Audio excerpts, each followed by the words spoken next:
이 모세의 부모로부터 배울 수 있는 아주 중요한 지혜가 무엇인가 하면 첫 번째는 이것입니다. 하나님의 눈으로 자녀들을 바라보아야 한다라는 것입니다. 이 땅에 태어나는 모든 아이들은 하나님 보시기에 좋은 아이들이다 라는 것입니다. 모세의 부모는 이 모세를 세상의 눈으로 보지 않았다는 거예요. 세상의 눈으로 보았다면 그 아이는 태어나자마자 나일강에 던져져서 죽어야 하는 불쌍한 아이죠. 그런데 하나님의 눈으로 모세를 보니까 하나님 보시기에는 아름다운 아이더라. 여러분, 여기서부터 건강한 자녀 양육이 시작이 되는 것입니다. 오늘 두 번째로 배우게 되는 이 자녀 양육의 원리는, 자녀 양육에 있어서 부모의 위치를 알아야 합니다. 여러분, 하나님이 참 부모입니다. 인간 부모는 하나님의 대리 통치자는, 우리에겐 사명이 있다는 것입니다. 어떤 사명입니까? 내가 먼저 하나님을 사랑하는 사람이 되고 하나님께서 우리에게 선물로 보내주신 그 자녀들에게 틈만 나면 그냥 생활 영역간에서 언제든지 하나님을 잘 사랑하도록 잘 가르칠 사명이 우리에게 있다는 거예요. 세 번째는 무엇인가? 그 자녀를 참 주인 되시며 참 부모가 되시는 하나님께 맡겨야 됩니다. 여러분, 왜 우리가 우리의 자녀를 하나님께 맡기며 살아야 됩니까? 부모로서 우리의 능력은 한계가 있기 때문입니다. 그래서 지혜로운 부모는 어떻게 합니까? 자신이 할 수 있는 최선을 다하지만 내가 아무리 최선을 다함에도 불구하고 나의 능력에는 한계가 있음을 기억하고 인정하여서 하나님께 자녀들을 맡겨드리는, 여러분, 우리가 부모로서 우리의 자녀를 하나님께 맡겨드릴 때에 비로소 하나님이 일하시기 시작합니다. 여러분, 축복합니다. 여러분의 자녀의 삶도 하나님이 이끄시는 삶이 되기를 바랍니다.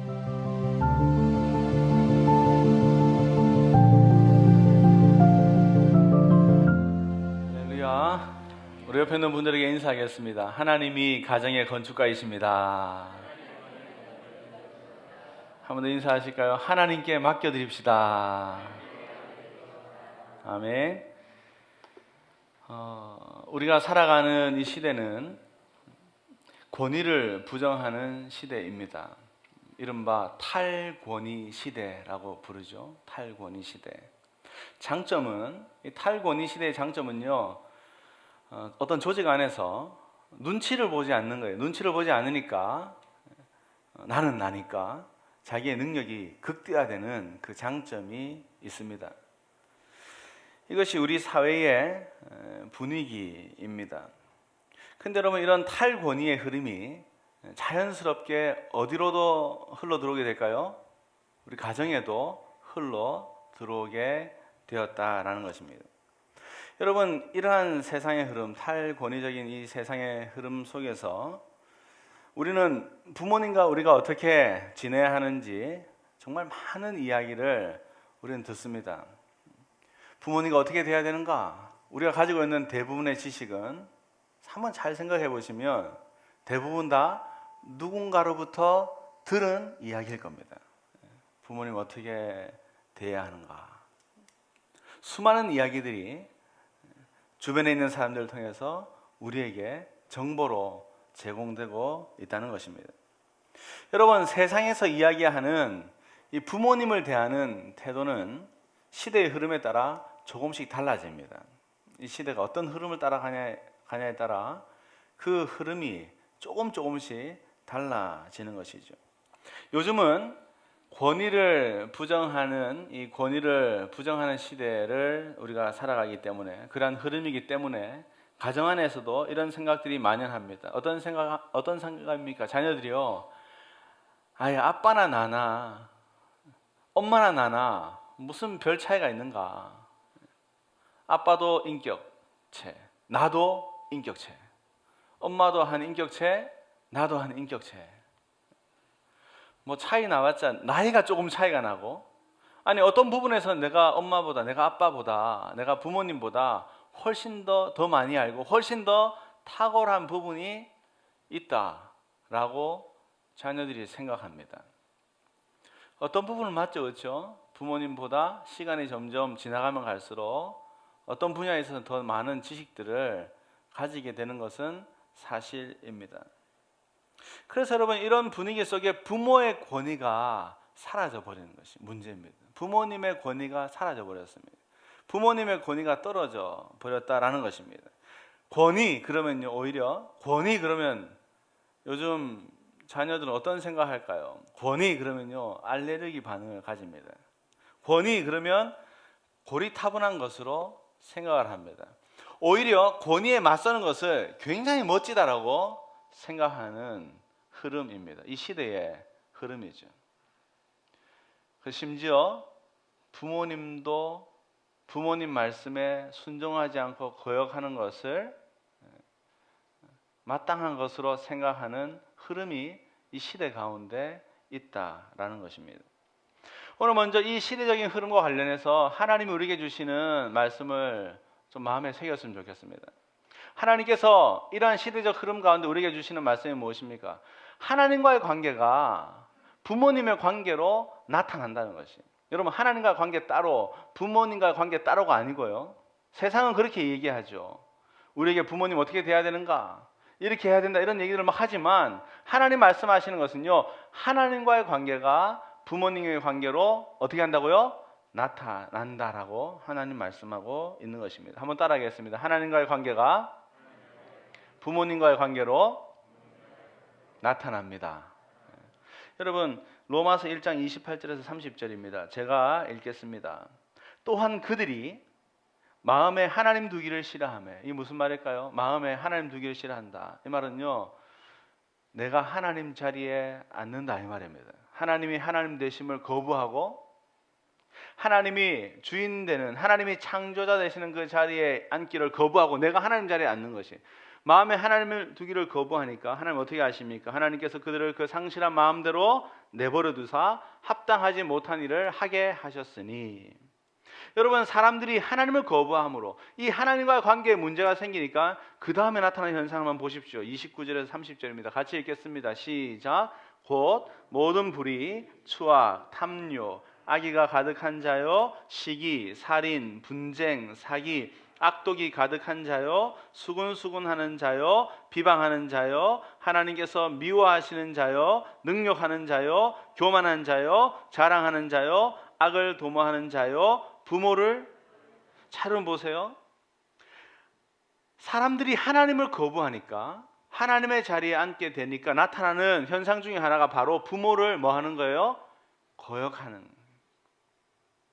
하나님과의 관계가 이 부모님과의 관계를 통해 나타난다라는 이야기입니다. 디모데후서 3장 1절에서 2절입니다. 제가 읽겠습니다. 너는 이것을 알라. 말세에 고통하는 때가 이르러. 마지막 때로 가면 갈수록 고통 가운데 더 깊게 나가게 될 것인데, 이 세상이 어떤 현상입니까? 2절 보시면 사람이 자기를 뭐하며? 여러분, 자기를 사랑하는 게 문제인가요? 아니, 여기서 말하는 자기 사랑은요, 하나님 자리에 자기 사랑을 올려놓는 것. 하나님을 사랑하는 것보다 자기를 사랑하는 것을 더 높이 우선순위에 올려놓는 것을 이야기하는 것이죠. 자기를 사랑하는 것이고, 또요, 돈을 하나님 자리에 올려놓는 것입니다. 또 명예를 하나님 자리에 올려놓는 것입니다. 자랑하며, 교만하며, 비방하며, 그 다음 무엇입니까? 부모를 거역하며. 여러분, 이 세상의 역사의 끝으로 가면 갈수록 이런 현상은 더 강하게 나타난다라는 것입니다. 하나님을 떠나 있는 세상, 하나님의 자리에 앉지 못하도록, 내가 그 자리에 앉아 있는 그 세상, 하나님을 떠나 있는 세상 사람들은 점점 더 부모님의 권위를 무시하고 점점 더 부모님을 거역하는 방향으로 나아가는 것입니다. 여러분, 이 시대적 흐름을 읽을 수 있어야 됩니다. 홍수처럼 쏟아지는 매스미디어, 모든 영상들, 많은 문학들, 많은 사상들, 하나님의 자리에 자기가 차지하고 있고 하나님의 자리에 자기의 이론을 올려놓은 사람들의 수많은 생각들이 이러한 흐름으로 가게 된다는 것입니다. 이 시대적 흐름을 분별하지 못하면 우리는 무방비 상태에서 어떻게 부모를 대해야 되는지 그냥 거기서 말하는 것을 따라 그것이 진리인 것처럼 우리가 살아가게 된다는 것입니다. 여러분, 오늘도 생명을 주시는 하나님의 말씀으로 우리가 새롭게 되는 은혜가 있게 되기를 바랍니다. 여러분의 마음이 새롭게 되기를 바랍니다. 우리의 생각이 새롭게 되기를 바랍니다. 하나님 주신 이 말씀으로 우리가 새롭게 됨으로 우리의 가정 안에도 하나님의 놀라운 부흥이 임하게 되기를 소원합니다. 여러분, 자녀가 부모를 어떻게 대해야 하는가? 여러분, 이것에 대해서 하나님 주신 설계도가 있습니다. 자녀가 부모님을 어떻게 대해야 되는가? 여러분, 하나님께서 주시는 이 설계도는 무엇입니까? 첫 번째는요, 부모를 공경해야 한다라는 것입니다. 너무나 잘 아는 말씀이죠. 근데 여러분, 이 설계들을 우리의 마음에 잘 가지고 있는 게 너무나 중요합니다.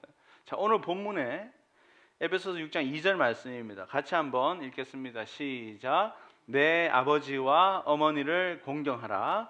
이것은 약속이 있는 첫 계명이니. 여러분, 너무나 잘 아는 말씀이잖아요. 하나님의 설계도입니다. 부모를, 내 아버지와 어머니를 뭐하라? 공경하라 라는 것입니다. 여러분, 방금 읽은 2절 말씀에서 우리가 주목해야 되는 것은 하나님께서 내 아버지와 어머니 앞에 그 어떤 조건도 달고 있지 않다라는 것입니다. 여러분, 하나님은 이렇게 말씀하지 않으셨습니다. 너에게 충분한 사랑을 베풀어 주신 부모님을 공경하라, 이렇게 말씀하지 않으셨습니다. 너를 위해 큰 희생을 하신 부모님은 공경하라, 이렇게 말씀하지 않으셨습니다. 세상 사람들이 우러러보고 네가 봐도 정말 우러러볼 만한 그 부모님을 공경하라, 이렇게 말씀하지 않으셨습니다. 하나님 어떻게 말씀하십니까? 아무런 조건 없이, 그 어떤 구분도 하지 말고 너의 어머니와 너의 아버지라면 뭐하라? 공경하라 라고 말씀하고 있는 것입니다. 왜 그렇습니까? 하나님께서 그 가정의 부모님을 하나님의 대리 통치자로 세우셨기 때문입니다. 하나님께서 부모님을 그 가정의 대리 통치자로 세우시고 하나님의 권위를 그 부모님에게 주셨기 때문입니다. 여러분, 아멘이십니까? 예수를 믿지 않는 부모님이라 할지라도 하나님이 대리 통치로 세우신 분이에요. 우리 부모님이 예수를 믿지 않는, 아직 복음을 모르는 부모님이라 할지라도 하나님께서 하나님의 권위를 그 부모님에게 주셨다라는 것입니다. 그러므로 여러분, 우리가 하나님을 우리의 마음에 모신다면, 하나님을 우리의 마음의 왕의 자리, 하나님이 앉아야 되는 자리에 모시고 있다면 우리는 오늘 말씀처럼 주 안에서 이 부모님의 권위에 순종해야 한다라는 것입니다. 부모님이 하나님의 말씀과 대치되는 이야기를 하지 않는 한, 이게 주 안에서의 의미거든요. 부모님이 도둑질 해와라 이런 얘기 하진 않겠지만, 부모님 예수 믿지 말라 이런 얘기를 요즘은 잘 하지 않지만, 하나님 말씀과 대치되는 이야기를 하지 않는 한 그 부모님의 모든 말씀에 순종하라는 것입니다. 때로는 나와 의견이 달라도 순종하라라고 말씀하고 있는 것입니다. 왜요? 부모님에게는 하나님 주신 권위가 있기 때문입니다. 한 번 더 따라하겠습니다. 부모님에게는 하나님이 주신 권위가 있습니다. 여러분, 자녀는 부모님을 어떻게 대해야 할까요? 두 번째는 부모님을 귀하게 여겨야 한다는 것입니다. 부모님을 귀하게 여기라. 여러분, 방금 2절에 보면 이 부모님을 공경하라고 할 때에 이 공경이라는, 신약 성경은 헬라어로, 그리스어로 기록되어 있잖아요. 이 공경이라는 단어가 티마오라는 단어입니다. 가치를 두다라는 뜻이에요. 그러니까 부모를 공경하라는 말은 부모님께 가치를 두라, 이런 말입니다. 여러분, 공경이라는 히브리 말도 있습니다. 구약 성경이 기록한 구약의 10계명에 처음 부모 공경에 대한 얘기가 나오죠. 이 공경이라는 히브리 단어는 카베드입니다. 무겁게 여기다, 중요하게 여기다, 마음을 두다라는 뜻입니다. 정리해보면 이것입니다. 부모님을 공경하라는 것은요, 부모님께 가치를 두는 것이고요, 부모님을 공경한다는 것은 부모님을 가벼이 여기지 아니하고 부모님을 무겁게 여기고 부모님을 중요하게 여기고 부모님을 마음에 두라라는 그러한 의미라는 것입니다. 여러분, 부모님을 가치 있게 여기고 부모님을 중요하게 여기고 부모님을 마음에 두면요, 반드시 따라오는 현상이 있습니다. 반드시입니다. 내가 정말 부모님을 내 마음에 중요하게 두고 있는가, 정말 카베드하고 있는가, 그것은요, 그 다음을 보면 됩니다. 여러분, 내 마음에 중요하게 여기면요, 반드시 따라오는 것이 무엇인가 하면, 내 마음에 중요하게 여기는 그곳을 향해서 우리의 재정이 흘러 들어가게 되어 있다는 것이, 이게 굉장히 중요한 겁니다. 어떤 분들은 부모님을 중요하게 여긴다 생각, 카베드합니다. 나는 부모님을 가볍게 여기지 않습니다. 부모님을 공경합니다. 얘기하지만 그 공경이 진짠가는 그 다음을 보면 돼요. 재정이 흘러가는 것이, 이게 이치입니다. 마태복음 6장 21절입니다. 우리 같이 한번 읽습니다. 같이 읽겠습니다. 시작. 내 보물이 있는 그곳에 내 마음도 있느니라. 내 마음을 중요하게 여기는 그곳, 내 마음이 카베드하는 그곳에 우리의 재물이 함께 간다는 거예요. 우리의 보물이 있는 그곳에 우리의 마음이 중요하게 간다라는 것입니다. 여러분 한번 생각해 보세요. 만약 어떤 사람이 자녀 교육을 카베드, 아주 중요하게 여긴다면, 가볍게 여기지 않고 중요하게 여긴다면, 여러분 가정의 재정이 어디로 흘러가는지 한번 잘 살펴보세요. 자녀 교육을 카베드하면 재정이 이 자녀 교육으로 흘러가게 되어 있습니다. 반드시입니다. 만약에 내가 여행 가는 것을 아주 중요하게 여긴다, 카베드한다, 가볍게 여기지 않고 내 마음을 둔다, 그러면요 우리의 재정이 어디로 흐른가 하면 여행 가는 대로 재정이 흐르게 되어 있습니다. 요즘은 우리 청년들은 맛집 투어를 굉장히 좋아하거든요. 어른들이 좀 이해하지 못할 정도로 맛집 투어에 아주 마음을 둡니다. 히브리 말로 하면 카베드 하는 거예요. 심지어 여행을요, 일본 여행 가는데 뭐하러 여행 가는가? 맛집 투어 하러 가는 거예요. 어른들이 볼 때는 이해가 잘 안 돼요.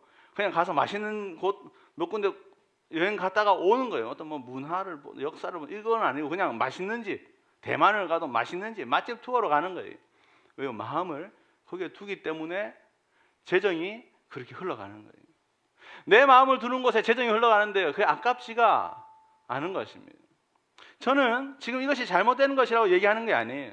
우리의 마음이 있는 곳에는 반드시 재정이 흘러가게 되어 있다는 거예요. 내가 중요하게 여기는 곳에는 이 재정의 흐름이 반드시 그곳으로 흘러가게 되어 있다는 것을 말씀드리는 것입니다. 사랑하는 여러분, 여러분의 부모님을 여러분의 마음에 두시기를 바랍니다. 여러분의 부모님을 중요하게 여기시기를 바랍니다. 그렇다면 살피셔야 돼요. 우리가 정말 부모님을 중요하게 여기고 정말 부모님께 우리의 마음을 두는가, 무엇으로 알 수 있다고요? 우리의 가정의 재정이 흘러가고 있는가, 부모님께로. 이걸 살펴보셔야 됩니다. 아무리 부모님들이 재정적으로 넉넉하다 할지라도 자녀로서 우리의 도리를 다해야 한다는 것입니다. 이것이 부모 공경입니다. 분위기가 무겁네요. 인터넷으로 예배 드리시는 분들도 분위기가 어떤지 모르겠습니다. 근데 여러분, 우리가 부모님께 우리의 재정을 이렇게 흘려보내는 것은요, 그렇게 생색낼 일이 아닙니다. 왜 그렇습니까? 부모님을 마음에 두고 부모님을 공경해서 우리 가정의 재정, 청년이라면 내가 일해서 열심히 번 이 재정이 부모님으로에게 흘러가게 되는데, 이 부모님께 흘러가는 이 재정이 우리가 생색내거나 아까워할 일이 아닌 것은 이유가 무엇입니까? 이미 부모님께로부터 받은 것이 훨씬 더 크고 훨씬 더 많기 때문에 그것을 아까워하거나 그것을 생색낼 일이 아니다라는 것이.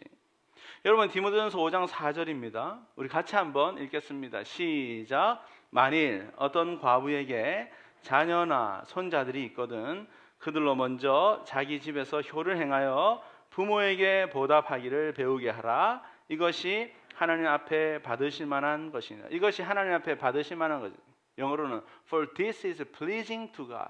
이것이 하나님이 기뻐하실 만한 일이라는 거예요. 어떤 일입니까? 방금 이거 말씀 다시 보시면 어떤 과부, 어떤 홀로 된 여인이 있다는 거예요. 그 홀로 된 여인에게 자녀와 손자들이 있는데 그 자녀와 손자들에게 무엇을 하라는 겁니까? 가르치라는 것이. 배우게 하라는 것입니다. 무엇을요? 효를 행하여 부모를 공경하도록 가르치라라고 말하고 있습니다. 어떻게 가르칩니까? 삶으로 가르치는 거죠. 말로 가르치는 것보다 더 탁월한 가르침은 삶으로 가르치는 겁니다. 효를 행하고 부모를 공경하는 것. 근데 여러분 여기서 주목해야 될 단어, 이 디모데전서 5장 4절에서 주목해야 될 단어는요, 부모님께 뭐 하는 거예요? 보답이에요. 보답. 보답이라는 단어입니다. 여러분, 보답이 무엇입니까? 보답. 아무것도 없는데 드리는 게 아니죠. 먼저 받은 것입니다. 먼저 받은 것에 대하여 내가 일부를 드리는 거예요. 다 받은 걸 다 드리는 건 빚을 갚는 것이고요. 보답은 무엇인가? 내가 받은 것에 대하여 일부를 드리는 게 이 보답이라는 것입니다. 여러분, 내가 받은 것을 드리면서 생색내는 사람이 있습니까? 그건 정성적인 생각하는 사람이 아니죠. 여러분 받은 것을 일부를 다시 드리면서 아까워하는 분 있습니까? 아니, 없습니다. 부모님을 향하여 손을 움켜쥐지 말고, 우리 하나님의 계산법 배웠죠. 부모님을 향해서도 움켜쥐지 말고 그 손을 펴라는 것이. 근데 펴는 것인데 그것은 부모님이 이미 나에게 주신 것에 대한 보답. 내가 생색을 내거나 내가 아까워하면서 손을 펴는 것이 아니라 이미 주신 것이 훨씬 더 많기 때문에 그 중에 일부를 다시 그 보답하며 공경하며 손을 펴는 것, 이것이 부모님을 공경하는 것입니다. 여러분, 엄마의 청구서라는 외국 노래가 있습니다. 영어 제목은 No Charge. 아주 재밌는 노래입니다. 엄마의 청구서라는 그 노래를 보면요, 제가 들은 그 노래는 어떤 여자분이 스토리텔링 하듯이 그 노래를 부릅니다. 그 노래를 보면 이렇게 시작합니다. 하루는 자기 아들이 엄마에게 청구서를 써서 딱 내는 거예요. 엄마, 청구서예요 하고 아들이 엄마에게 주는 겁니다. 내용을 보니까 아빠 구두 닦은 비용 500원, 설거지한 비용 1,000원, 엄마를 도와 방 청소한 비용 1,000원, 총 얼마입니까? 2,500원. 총 2,500원을 엄마에게 청구합니다. 청구서를 한 아들이 주는 거예요. 그 노래의 내용이에요. 엄마가 그 청구서를 받아보고 미소를 짓습니다. 아, 이런 청구서를 줬구나. 그래서 엄마가 펜하고 종이를 꺼내더니 엄마가 엄마의 청구서를 쫙 적어서 그 아들에게 보여주는 겁니다. 그 내용이 어떤 내용일까요? 내가 너를 10달 동안 내 배에 넣어 다니며 힘들게 다녔지만 그 비용 무료. 네가 아플 때 밤새도록 네 옆에서 밤새도록 열을 내려주기 위해서 간호했지만 그 비용 얼마요? 무료. 네가 지금까지 먹은 음식값 무료. 숙박비 무료. 네가 입은 옷값 무료. 널 데리고 다닌 모든 여행 경비 무료. 너에게 든 교육 비용 무료. 앞으로는 받을까요? 무료. 그 가사에 보면 앞으로도 무료. 그 엄마의 청구서를 받은 아이가 그 청구서를 읽고 그 가사의 맨 뒤에 보면 이런 내용입니다. 다시 엄마에게 내가 드린 청구서 2,500원 그 청구서 주세요 해서 애가 적는 거예요. 지불 완료. 엄마가 나에게 해준, 부모님이 나에게 해준 것에 비하면 이 2,500원 아무것도 아닌데 생색을 내며 당당하게 달라고 요구했던 것이, 생각해 보니까 부모님이 나에게 베풀어 주신 것에 비하면 우리의 보답은 정말로 약소하는 거예요. 내가 손을 아무리 펴서 부모님께 드려도 우리의 보답은 정말 부모님이 나에게 주신 사랑과 은혜에 비하면 정말 약소한 것이라는 겁니다. 여러분, 우리는 부모님을 향해서 우리의 움켜진 손을 펴야 합니다. 뿐만 아니라 우리의 자녀들에게도 어릴 때부터, 철들기 시작하면 반드시 가르쳐야 합니다. 부모님을 향해서 손을 펴고 부모님의 은혜, 부모님의 사랑에 보답하며 살도록 가르쳐야 된다고 하나님은 말씀하고 있는 것입니다. 여러분, 부모님은요, 대부분 부모님 앉아 계신데 부모님 어떻습니까? 자녀들의 보답이 아무리 작은 거라도요, 마음에 뭐가 와요? 감동이 옵니다. 저만 그런가요? 우리 아이들이요, 편지만 하나 써줘도 가슴이 뭉클. 제가 사진 하나 띄워드릴 거였네. 얼마 전에 들어가니까요, 제 아들이 방바닥에 레고 비슷한 걸로 촥 해서 아빠, 아버지 사랑해요. 아무도 감동 안 하시네. 저는 그걸 보는 순간 아무리 작은 것이라도, 아무리 작은 보답이라도 부모는 감동하는 것입니다. 근데 여러분, 하나님은 하나님의 자녀들이 부모를 공경하는 모습을 볼 때 하나님이 굉장히 기뻐하십니다. 한없이 기뻐하신다고 하나님 말씀하고 있는 것입니다. 여러분, 이것이 하나님이 기뻐하시는 거룩입니다. 말씀을 마무리하겠습니다. 제가 노래 하나를 들려드릴 겁니다. 노래 하나. 가족 사진이라는 노래입니다. 가족 사진. 어느 날 부모님이 나를 위하여 희생하고 헌신한 그 사랑을 깨닫게 된 아들이, 그 마음을 깨닫게 된 아들이 5분 만에 작사, 작곡한 노래랍니다. 한순간 이 부모님의 사랑이 깨달아지고 쓴 노래, 가족 사진이라는 노래인데요. 그 노래를 잠깐 들려드리도록 하겠습니다. 한번 보겠습니다. 지금 고백하는 게 무엇입니까? 부모님이 자신의 삶을 희생하고 드려서 거름처럼 자녀들의 인생이 꽃피도록 드렸다는 것입니다. 그래서 지금 내가 있다는 것입니다. 그래, 내가 이제 그 인생에 그린 것들을 다시 모아서 부모님의 웃음의 꽃이 필 수 있도록 드리겠다라는 것입니다.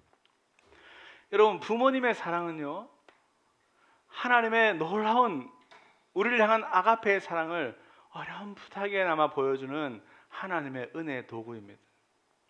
여러분, 부모님의 사랑이 아무리 크고 크다 할지라도 우리를 향한 이 하나님의 사랑과는 비교할 수 없이 작은 거예요.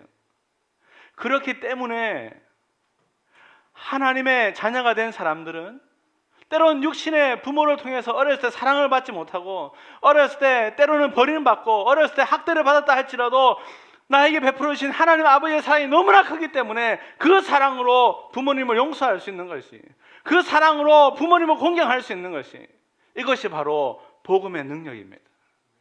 오늘 하나님께서 우리에게 말씀하시는 게 무엇입니까? 내 부모와 어머니를, 내 어머니와 아버지를 공경하라.